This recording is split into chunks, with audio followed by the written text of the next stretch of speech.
Friends ನೋಡಿ, ಹುಳ್ಳಿಕಾಳಲ್ಲಿ ನಾವೆಷ್ಟು ಸೋಸಿದ್ರು ಕಲ್ಲು ಮಾತ್ರ ಹಂಗೆ ಇರುತ್ತೆ. 10 ಸಲ ಸೋಸಿದ್ರೂ ಕಲ್ಲು ಇರುತ್ತೆ. ಅದನ್ನ ನೋಡಿ, ಇಲ್ಲಿ ಎಷ್ಟೊಂದು ಹುಳ್ಳಿಕಾಳು ನೋಡಿ, ಸಣ್ಣ ಸಣ್ಣ ಕಲ್ಲುಗಳೆಲ್ಲ ಹಿಂಗಿದೆ ನೋಡಿ. ಇದನ್ನು ಏನು ಮಾಡಲ್ಲ, ಇದು ಎಷ್ಟು ಸುಲಭವಾಗಿ ತೆಗೆಯೋದು ಅಂತ ನಿಮ್ಗೆ ಐಡಿಯಾ ಕೊಡ್ತೀನಿ. ಇದನ್ನ ನೋಡಿ, ನಾನೇನು ಸೋಸಲ್ಲ, ಹಂಗೆ ನೆನೆಹಾಕ್ತೀನಿ. ನೆನೆಸ್ಬಿಟ್ಟು ನೆಕ್ಸ್ಟ್ ಏನು ಮಾಡಬೇಕು ಅಂತ ಹೇಳ್ತೀನಿ ನೋಡಿ. ಎಷ್ಟಿಷ್ಟಪ್ಪ ಕಲ್ಲಿದೆ ಹುಳ್ಳಿಕಾಳಲ್ಲಿ, ಎಷ್ಟು ಸೋಸಿದ್ರು ಒಂದು ಕೈ ಇಕ್ಕಿದ ತಕ್ಷಣ ಕಲ್ಲು ನೆನೆಸಿಗ್ತೈತೆ. ಇದನ್ನು ಒಂದು ದಿನ ನೋಡಿ ಫ್ರೆಂಡ್ಸ್, ಈ ಥರ ಹುಳ್ಳಿಕಾಳು ನೆಂದಿದೆ. ಇದನ್ನು ನೀರು ಸಮೇತ ನೀರು ಇರಬೇಕು ಸರ್. ಹುಳ್ಳಿಕಾಳನ್ನ ನಾನು ಚೂರು ಸೋಸಿಲ್ಲ ನೋಡಿ. ಈ ಥರ ಮಾಡ್ತಾ ಇರಿ, ಹಿಂಗೆ ಮಾಡ್ತಾ ಇರಿ. ಹಿಂಗೆ ಮೇಲೆ ಬರೋ ಹುಳ್ಳಿಕಾಳನ್ನ ಹಿಂಗೆ ತಗೊಳ್ಳಿ.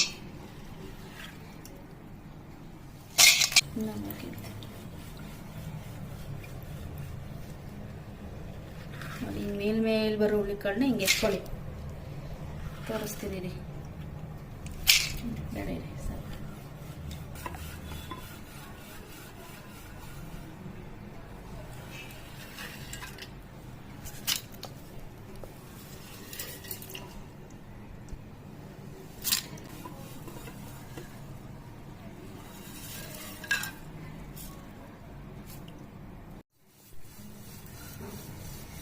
ನೋಡಿ, ಕೊನೆಗೆ ಎಷ್ಟು ಉಳ್ಕೊತ್ತು ನೋಡಿ. ಲಾಸ್ಟಲ್ಲಿ ಇಷ್ಟು ಹುಳಿಕಾಳಿದೆ.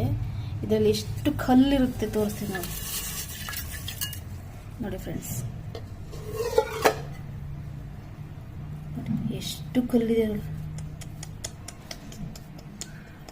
ಇಷ್ಟು ಕಲ್ಲು ತಿಂದರೆ ಈ ಥರ ಮಾಡಿ ನಿಜ ಒಂದು ಕಲ್ಲು ಸಿಗಲ್ಲ. ಅಟ್ಲೀಸ್ಟ್ ತಿನ್ನುವಾಗ ಒಂದೊಂದು ಸಿಗುತ್ತೆ. ನಿಜ ಈ ಥರ ಮಾಡಿದ್ವಿ ಅಂದರೆ ಇಷ್ಟೊಂದಿದೆ ನೋಡಿ ಫ್ರೆಂಡ್ಸ್. ಅಪ್ಪ ದೇವ್ರೆ, ಈ ಕಪ್ಪಗಿರೋದೆಲ್ಲ ಕಲ್ಲೇನೆ. ಸೋಸ್ಬಿಟ್ಟು ಹಾಕ್ತಿದ್ದೆ, ಸೋಸ್ಬಿಟ್ಟು ಹಾಕಿದ್ರು ಒಂಥರ ಬರೀ ಕಲ್ಲೇ ಸಿಗಲ್ಲ ನೋಡಿ. ಇಷ್ಟು ಕಲ್ಲಿದೆ ನೋಡಿ. ಇವೆಲ್ಲ ಇದರಲ್ಲಿ ಒಂದು ಕಲ್ಲು ಸಿಗಲ್ಲ ಫ್ರೆಂಡ್ಸ್. ಎಷ್ಟು ಚೆನ್ನಾಗಿರುತ್ತೆ ನೋಡಿ, ಒಂದು ಕಲ್ಲು